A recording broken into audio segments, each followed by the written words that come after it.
Madame Le Pen, comme vous le savez, ce mouvement des Gilets jaunes s'est fédéré sans l'aide des syndicats et sans l'aide des partis politiques. Nous aimerions aujourd'hui connaître vos intentions au sujet de ce rassemblement citoyen et si vous souhaitez faire de la récupération. Merci.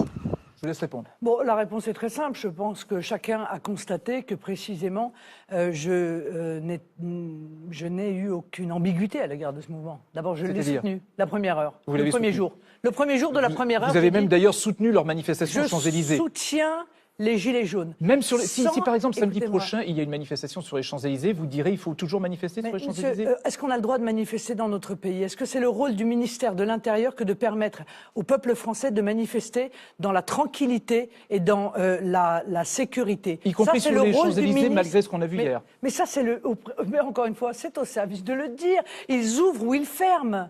Mais vous souhaitez que ce soit sur les Champs-Élysées? Non mais monsieur, ils ouvrent ou ils ferment, ça n'est pas mon problème. Voilà, ça n'est pas mon problème. Et l'état d'urgence, parce que le ministre de l'Intérieur menace... Attendez, non mais écoutez bien. Non mais monsieur, vous ne pouvez pas me demander de répondre à quelqu'un sans me permettre de lui répondre.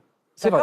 Bon, alors finissez, et puis après je vous poserai ma question et vous me répondrez. Donc sans aucune réserve, je soutiens le mouvement des Gilets jaunes. Non, je n'ai fait aucune récupération et d'ailleurs vous noterez, et tout le monde a noté, que je ne suis pas venu dans les manifestations, que je n'ai pas souhaité en quelque sorte me mettre entre les caméras et les Gilets jaunes pour prendre la lumière à leur place, car je crois que c'est le peuple qui s'exprime au travers de ce mouvement et que précisément il doit être entendu. Mais aujourd'hui, le pouvoir politique ne l'entend pas, n'apporte aucune réponse et c'est ça le fond du problème.